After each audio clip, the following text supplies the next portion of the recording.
So good morning, everyone. Marty Keller here, principal speaker, Capital City Unity, and I'm joined on the platform, as it were, the virtual platform today by Esther Loveridge. Always wonderful to have you with us as our prayer captain, Esther. And so we'd like to always begin our service with song to get the vibration up, to feel that connection, the one or more are gathered connection of the Christ consciousness. And so let's sing our song, This Is the Day.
There, now I'm unmuted.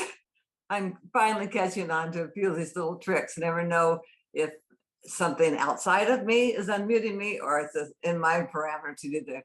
But as I sit here and I look out my window and I see the birds flying around, I'm reminded of what a wonderful day today is. I want to welcome each and every one of you to the service. And as Marty has already said, my name is Esther Loveridge, and I'm just really pleased to be on the platform with him today. Oh, and now that we can see each other on Zoom, I love looking into your faces because it took me a while to figure out how to do that. And now with just the swipe of my finger, I can see more of you. And it's just as though we really are all here together, isn't it? It's great. Well, if you happen to be here for the first time, we welcome you. We want you to feel like you're our family because you are our family, because we are all children of God and we are all in our right places as we speak. So anyway, if you're here for the first time, there are ways that you can connect with us. We'd like you to know more about us, and you can check out our website at capitalcityunity.org. And there you will find a link to our YouTube channel. And there you can see past meditations and past lessons that have been given. And you can also email us at capitalcityunity.gmail. And by doing that, you have access to send us a prayer request, be placed on our mailing list, or request a songbook. And you can also request the daily word to be sent to you for a $5 donation. Oh, my prayer is one of the most important things that we can do for ourselves and for others. And it is an integral part of the Unity ministry. We believe and we affirm, whenever two or more are gathered in my name, there I am. There I am. God is with us, in the midst of us, through the power of the I am. And in case you want to know the order of the service, Marty's already done the introduction. We'll have the daily word, the congregational affirmation. Marty will have some announcements. Our meditation song today will be Wonderful Peace by a group of young people from the Fountain View Academy. And then I'll do the meditation. Marty will have his remarks. And our first hymn will be Open my eyes that I may see. If you want to mark your book on page 72. And then we will sing that wonderful song, There Shall Be Showers of Blessings, on page 151. We'll have the prosperity offering time. Our closing song is Love is the Only Power. And then our protection, prayer of protection will be given by all of us.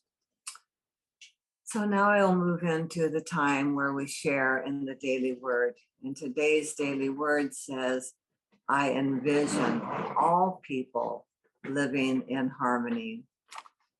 Sometimes I wonder about my place in a world that is changing so rapidly.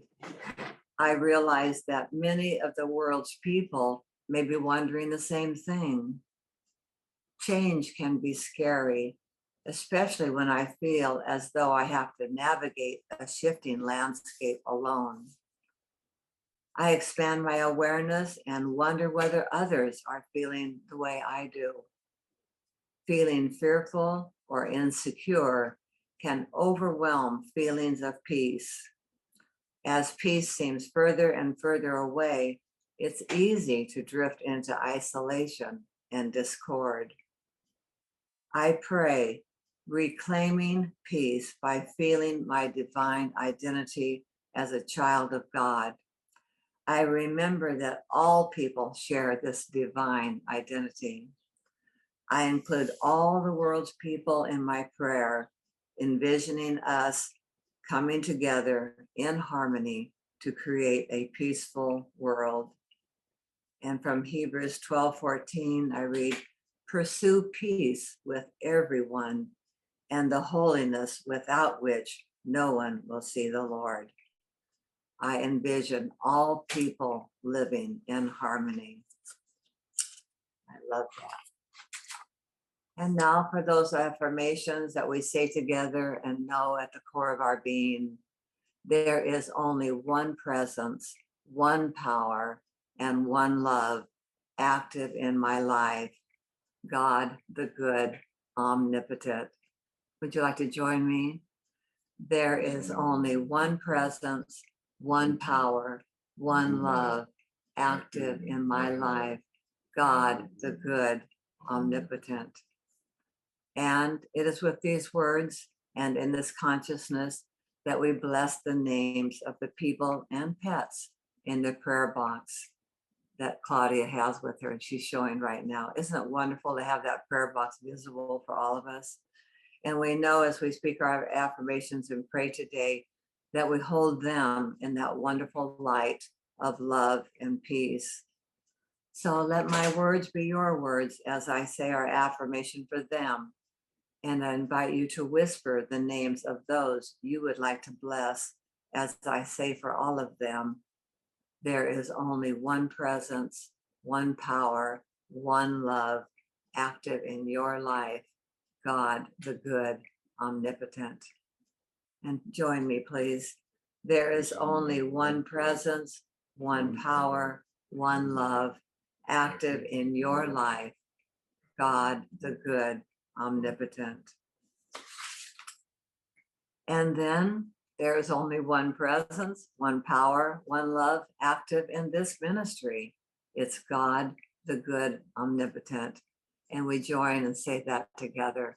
There is only one presence, one power, one love active in this ministry. God, the good, omnipotent.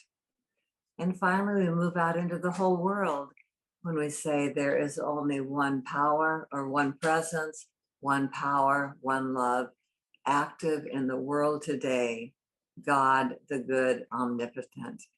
And together we say, there is only one presence, one power, one love active in the world today.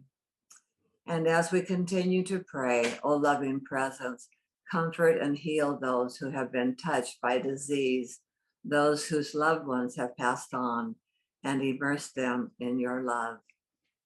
Amen. And I just want to show up this one little thing that came today from Louise Hay. I think it's so beautiful. It says, my words and actions are healing because they come from the heart. And I thought you would all enjoy seeing that. And now, Marty, it's your turn. Thank you, Esther. Appreciate that. Just a couple quick announcements before we move into our time of meditation. First, we want to invite you to our Thursday morning prayer circle, Thursdays at 9 a.m. on the old Uber conference line. It's just a call in. It's a midweek prayer break and an opportunity for us to share the silence together, to share the daily word and other readings from Unity Pioneers. So please feel free to join us Thursday mornings at 9 o'clock. And secondly, we're pleased to announce that next week we'll have a very special guest speaker, somebody by the name of Pearson. Phil Pearson will be joining us as a special guest on Zoom from Reno, Nevada. So we look forward to that, and we thank Phil for being willing to come, and he's going to share some thoughts about this book that he's been writing. So we'll look forward to that next Sunday at our regular time at 10 o'clock. And so those are our announcements. And so as we prepare now for meditation, as Esther said, we're going to listen to a very special rendition of the old Christian spiritual hymn, Peace, Wonderful Peace. And so this is not a sing-along, this is a listen-along. And then Esther will then lead us into the meditation.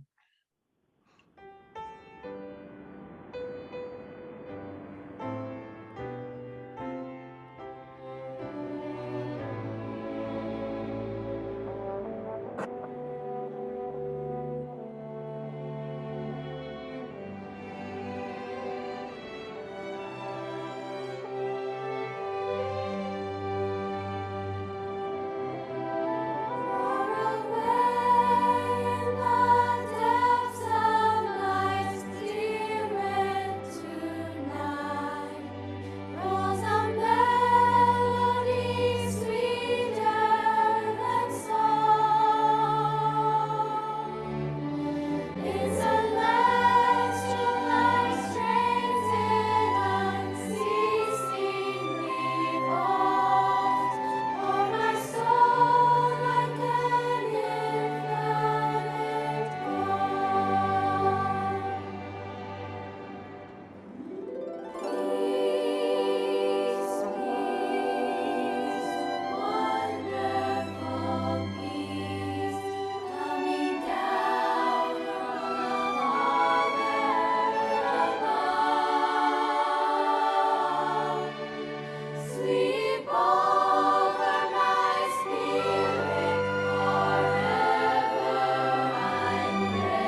I guess I'm unmuted then. Oh, that just brings tears to my eyes. That was one of my mother's favorite songs, so I appreciate being able to share that with all of you today. And as we reflect on this beautiful song played and sung by young people, we are reminded that we are not alone at our age, wondering how we can attain peace in this ever-changing world. Peace does come from within as we take time to be holy. In unity, we do this through prayer and through meditation in the silence. Taking time to notice our breath is an important step in getting quiet. As we lay aside concerns that we might have, we come to the realization that we can do without food for a number of days, and we can even survive without water for a few days. But when it comes to our breathing, it is something we do unconsciously until we take time to notice it. So I invite you to relax and get comfortable so you will have as little distraction as possible. Some like to rest their feet on the floor and gently lay their hands on their lap. Choosing, or rather closing one's eyes, is another way to close out distraction and focus on getting still. We take time to relax our shoulders and any other part of our body where we notice tension. It is during this time that we want to focus on the importance of breathing in, holding our breath for a while, and then releasing it as we let go of any busy thoughts of what lay ahead for us. This is our special time. This is our time to focus on peace.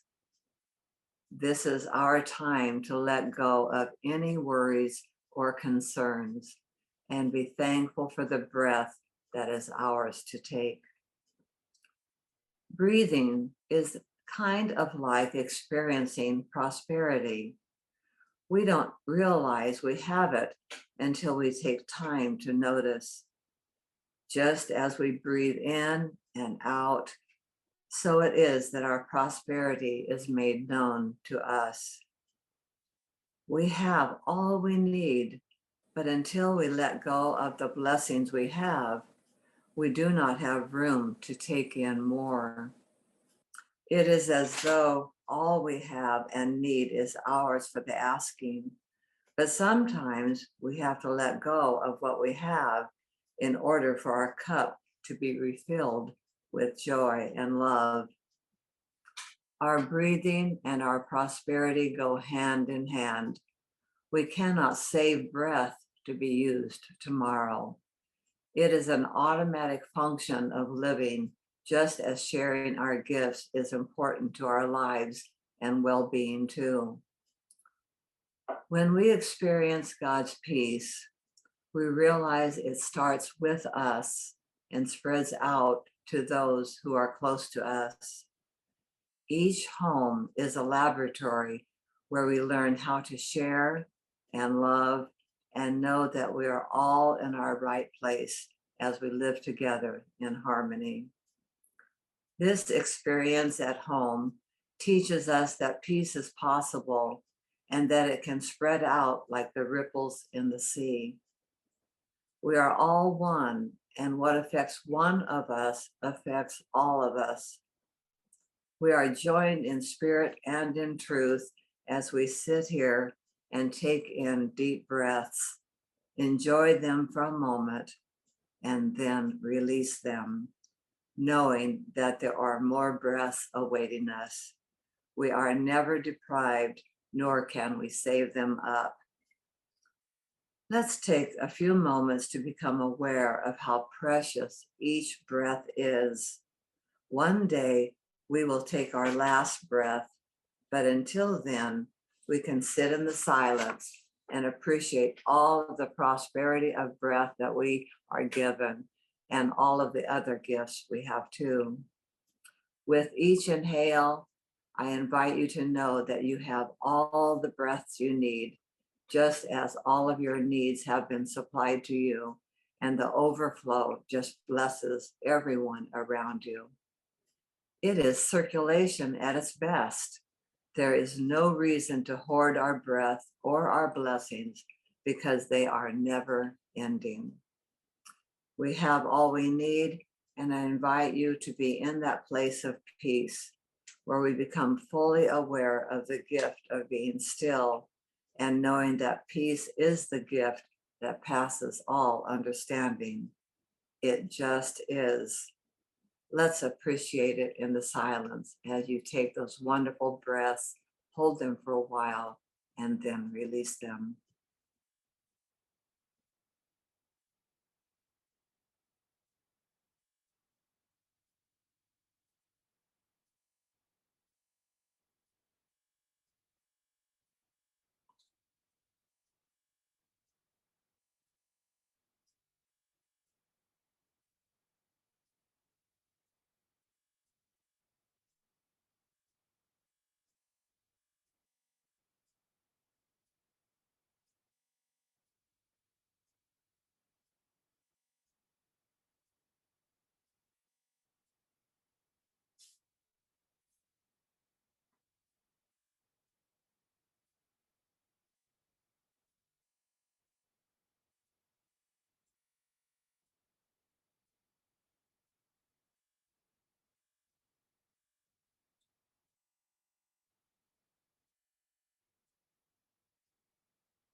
Sometimes I like to imagine which is longer, the breath that I breathe in, or the amount of time that I hold that breath, or the amount of time that I exhale it. And today I like to imagine that I was exhaling for a long, long time as I let go of anything that I've held within me and willing to share. So as you bring yourself back to your home environment, continue in that special place of calmness and open your mind to the message that Marty has to bring to us today. It is all good. Ah, that that song, Peace, Wonderful Peace, has now replaced Lovely Day in my mind, Jackie. It's a good tune to have playing in the background of my human thinking. So good morning, everyone. We've made it through the first month of the year 2022, and we've been spending some time this whole month in a sort of back to basics review of our fundamental unity principles. You may recall we started out by revisiting our foundational text, Lessons in Truth by Dr. Emily Cady.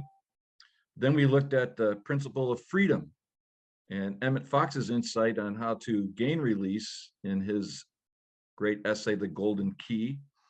Last week, we discussed the gift of health and the path to healing any ill, physical, mental, or spiritual. And today, as Esther hinted in the meditation, I'd like to focus on our understanding of prosperity. What informs our understanding and experience of all the gifts that we inherit as children of God, gifts like freedom, health, prosperity, is the fundamental truth we affirm at the beginning of our service every Sunday, that there is only one presence, one power, one love, active in our lives and active in the entire universe. This is the only affirmation we need ever repeat. Because from this awareness and experience flows all of our thinking, our feeling, our desires, and our choices. There is only God, and the qualities and attributes of God are everywhere present. I love how Dr. Cady puts this in the second chapter of Lessons in Truth. She writes, God then is the substance or the only real thing standing under every visible form of life, love, intelligence, or power. Each rock, tree, animal, every visible thing is a manifestation of one spirit, God, differing only in degree of manifestation. And each of these numberless modes of manifestation or individualities, however insignificant, contains the whole. One drop of water, she writes, taken from the ocean is just as perfect ocean water as the great whole body. The constituent elements of water are exactly the same, and they are combined in precisely the same ratio or perfect relation to each other, whether we consider one drop, a pailful, a barrelful, or the entire ocean out of which the lesser quantities are taken. Each is complete in itself. They differ only in quantity or degree. Each contains the whole, and yet no one would make the mistake of supposing from the statement that each drop is the entire ocean. And so we say that each individual manifestation of God contains the whole, not for a moment meaning that each individual is God in his entirety, so to speak, but that each is God come forth, shall I say, in different quantity or degree. Man is the last and highest manifestation of divine energy, the fullest and most complete expression or pressing out of God. To man, therefore, is given dominion over all other manifestations. This from Lessons in Truth. I believe the most difficult thing for most of us is to know in our bones that we are, each of us, nothing other than a perfect individualized expression of God. Dr. Katie boldly asserts that each of us is the last and highest manifestation of divine energy. She says that we are each of us the fullest and most complete expression of God. Yet, do we really believe this is true of us personally? And if we have difficulty believing that we are indeed and undeniably the fullest and most complete expression of God, how much more difficult is it to believe the same of everyone else? For example, how many of us watch violent or frightening stories on the news and affirm that this is only God expressing in these people and events? How many of us, when confronting illness or death, see only God in God the good in these experiences? And conversely, how many of us, when beholding a breathtaking sunset or listening to moving music, acknowledge these as expressions of the divine? I point these challenges out not to make us wrong or bad for any failure to experience God and only God in every event of our lives. For if there is only God, then God is also present in our failures and in our error consciousness. No, I point these out simply to remind us that everything that happens is an opportunity to affirm the presence and power of God. Prosperity starts as permanent access to realizing spirit within. After all, in New Thought and in this ministry, we are in the business of changing our thinking to conform to the fundamental and unalterable truth of our reality. We freely acknowledge that we started out as newborns ignorant of this truth, and that for a long time our habits of mind were shaped by this ignorance. We have learned also that these habits of thinking are supported by neurological structures in our brains. And so changing our thinking includes the work of literally rewiring our brains. This is arduous and difficult work, yet our way shower, Jesus the Christ, taught us the ways and means to succeed in these endeavors. He emphasized that for all humanity, the kingdom of God is at hand and is indeed already here among us. All we have to do is open our eyes to see. And if we are having trouble opening our eyes, all we have to do then is to ask for help to do so. Now, one way to understand what he meant by the kingdom of God or the kingdom of heaven is found in our concept of prosperity. Now, what do we mean by prosperity? Well, in his book, The Revealing Word, our Unity co-founder Charles Fillmore says that prosperity is, quote, the consciousness of God as the abundant, everywhere present resource, unfailing, ready for all those who open themselves to it through faith. They that seek Jehovah shall not want any good thing, as it says in the book of Psalms. Prosperity, Fillmore writes, is based on the conscious possession of the idea of God's abundance back of all things. Things come and go, but the idea of abundance endures. Things appear at its command. Jesus had no visible possessions, but he could supply thousands of persons with food through praising and giving thanks to the invisible spirit of plenty.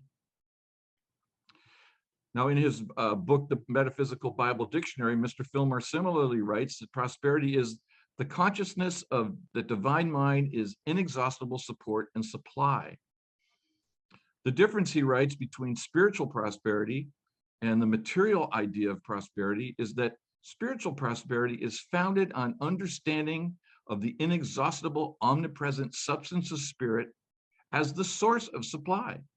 The material idea is that possession of things constitutes prosperity. Man lays hold of the one substance with his mind through understanding and faith. Now, notice that both definitions, Mr. Fillmore writes, suggest that prosperity is about consciousness or seeing and knowing. As an expression of divine mind, we are each of us swimming in the unlimited ocean of abundance. If there is only God, and if we are each an expression of God, and if God is a radiating infinite presence, then we have access to this infinite radiation. We live, move, and have our being in the never-ending sufficiency. This is what Jesus meant by the kingdom. In God, I have enough, and I am enough. In God, I have enough, and I am enough. Would you like to affirm that with me? In God, I have enough, and I am enough. Now, the challenge is to see, feel, and know in every second of our lives this omnipresent sufficiency. And so we can set up an intention. I intend to see, feel, and know that in God I have enough, and I am enough. I intend to see, feel, and know that in God I have enough, and I am enough. Would you affirm that with me together? I intend to see, feel, and know that in God I have enough, and I am enough. Now, this powerful affirmation opens the way to a sense of ever-present abundance, the infinite sufficiency of everything we need and desire to live the life we choose to live. I want to wake up every morning and feel that I have everything I need to enjoy my day already present within me. Now, we can affirm our commitment to opening our eyes, ears, and hearts to this experience right here, right now, in song. And there's a wonderful unity hymn that we sing that helps us open up that channel to feeling and awareness. And it's number 72, Open My Eyes That I May See. And I invite us now to open page 72 and sing together, Open My Eyes That I May See. Emin, would you cue that up for us, please?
And so as we stay open in our hearts, our ears, our minds, and our eyes, I want to share with us a great story that's in the New Testament in the Gospel of Luke, in which Jesus demonstrates the truth of infinite abundance and the means by which we can change our thoughts and see and feel it everywhere.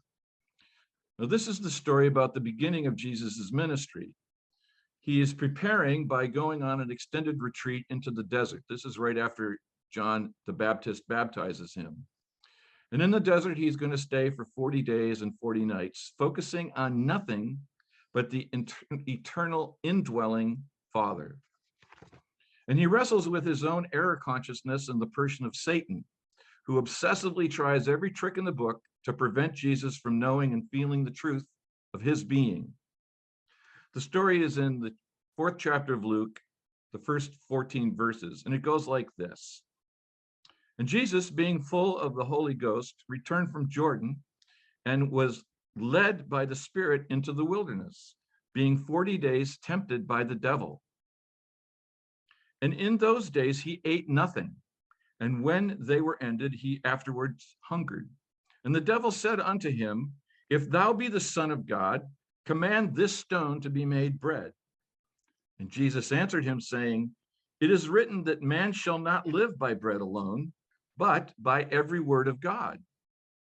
And the devil, taking him up into a high mountain, showed unto him all the kingdoms of the world in a moment of time, and said unto him, All this power I will give thee, and the glory of them, for that is delivered unto me, and to whomsoever I shall give it.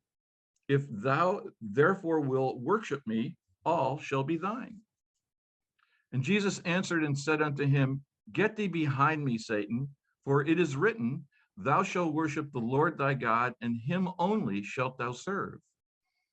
And the devil brought him into Jerusalem, and set him on a pinnacle of the temple, and said unto him, If thou be the Son of God, cast thyself down from hence.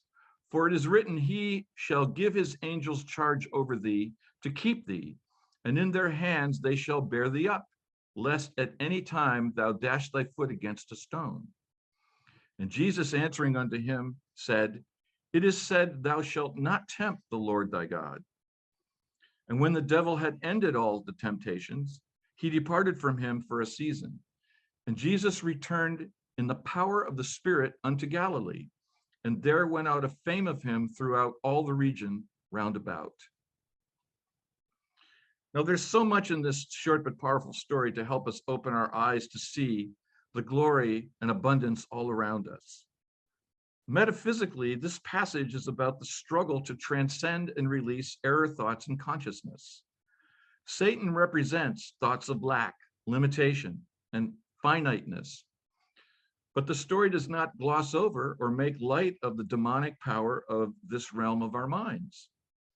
We all know intimately the beguiling power of the untrained mind to pull us back into its world where doubt and fear predominate. In this story, Jesus encounters the temptations of the devil every single day of his time in the desert, just as we also have to wrestle every day with the persistence of our own error consciousness. In fact, just like in the story, our error thinking often speaks to us as intimately and directly as Satan does to Jesus. How often do we hear a critical or negative voice begin with the pronoun you? Why did you do that? You'll never make that happen. You deserve to catch COVID. What's wrong with you? What were you thinking? And on and on. These little voices nag at us on matters small and large, just as Satan did to Jesus in the desert. And how does Jesus deal with this constant nattering from the devil? Denials and affirmations. Denials and affirmations. Get thee behind me, he commands Satan, expressing Emily Cady's first recommended denial. There is no evil. Jesus denies the presence and power of his error consciousness and instead keeps his focus on God alone. It is written, he says, that thou shalt worship the Lord thy God, and him only shalt thou serve. This is a biblical version of the golden key. Take your eyes off the condition, here represented by all the things Satan tempts Jesus with, and keep them on God alone. Now, the story ends by affirming the truth of what happens when we are, like Jesus, steadfast in this consciousness. We are told that Jesus returned in the power of the Spirit into Galilee. Consistently and persistently applying the golden key keeps us consciously embedded in the power of the Spirit, just as Jesus experienced upon ending his fast. Do we want to feel prosperous? Do we want to feel healthy? Do we want to feel loved and valued? Then we deny all thoughts of lack, limitation, and unlovability, and replace them with thoughts of God's sufficiency, wholeness, and infinite love. And many of our discussions in New Thought regarding prosperity focus on financial sufficiency, but this is undoubtedly incomplete.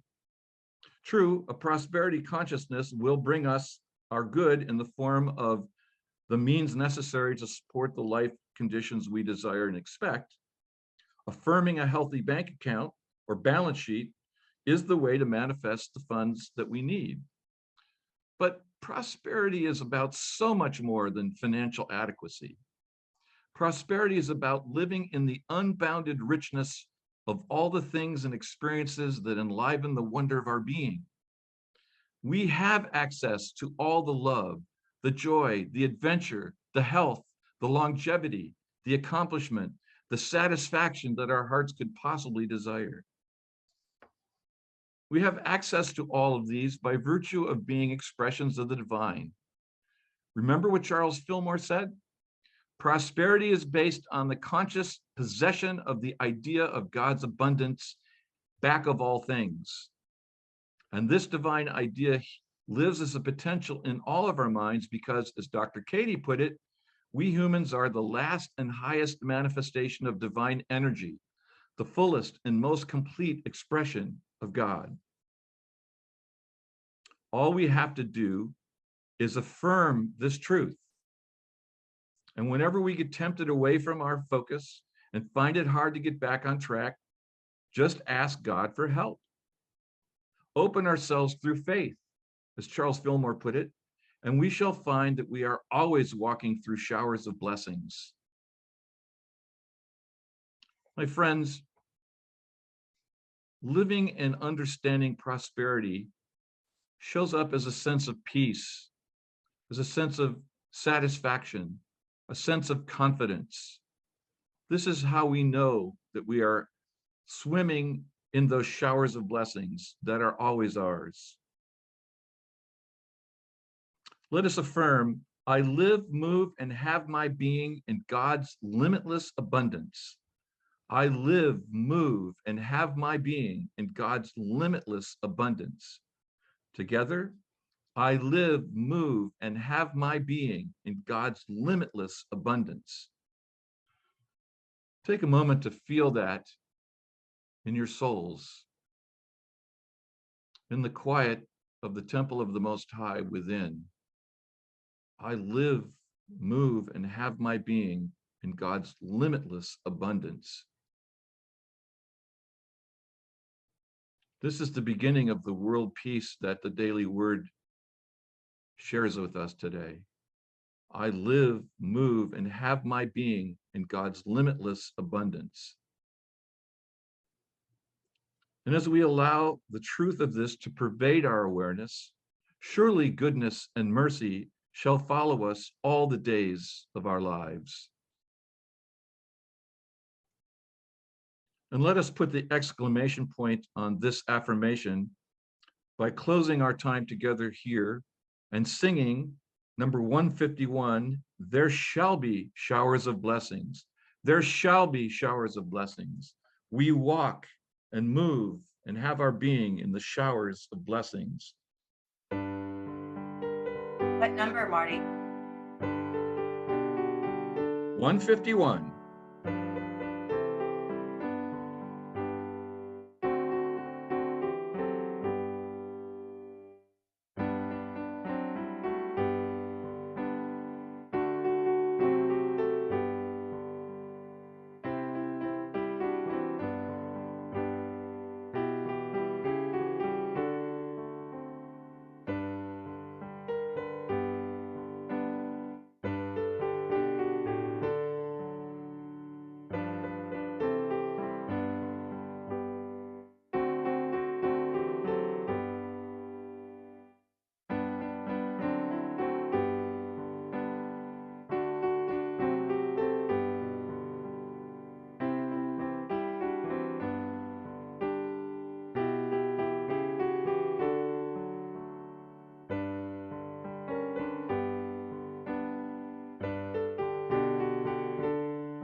how do we follow that, Marty?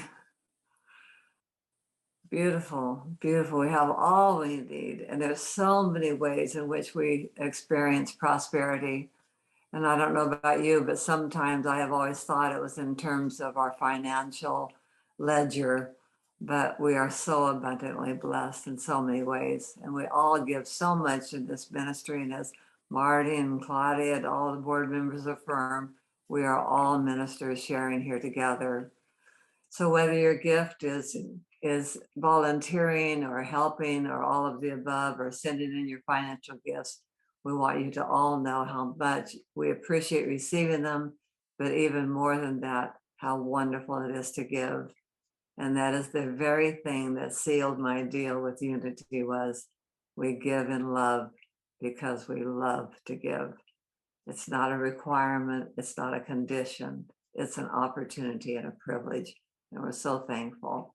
So if you get the e-blast, there are ways there that mention how you can share your financial prosperity with the church. And we encourage you to do so. God bless you all. Thank you, Esther. And Yes. thank you, everybody, for taking the responsibility to keep this ministry's finances healthy. And we have enough to share with each other because we are living, moving, and having our being in the showers of blessings. We also live, move, and have our being in God's infinite well of love. And so we're going to bring our time together to a close by singing that beautiful song, Love is the Only Power. Love is the only way. It's going to show us, so maybe all at the end. I'd like to see you.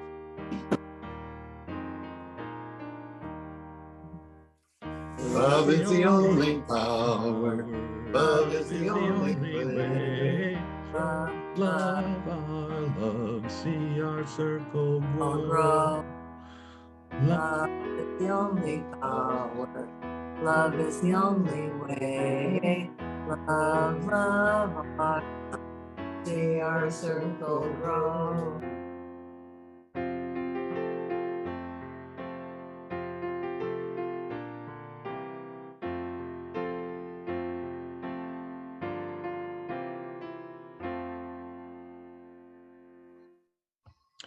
Extra serenade though there by those of us who forgot to mute our microphones, but now let us all unmute our microphones, and if you will, turn on your cameras so that we can see God's love shining through the eyes of all of us. We look around the room and we say together our prayer for protection. The light of God surrounds us. Surrounds The us. love of God enfolds us. The power of God protects us. The presence of God watches over us. Wherever we are, God is, and all is well. We are divine. We are divine. Thank you, Jim. Thank you. Welcome. Wonderful. And good to see Beautiful lesson, Fresno. Marty. Beautiful meditation, Esther. Thank you so much. Wonderful Bless my lesson, soul. Marty. Thanks, everybody. Thank you, Marty. Thank you, Esther. Have a good Yeah. Have a good week. Have a Okay. wonderful week. Peace, wonderful peace. Abide with us all.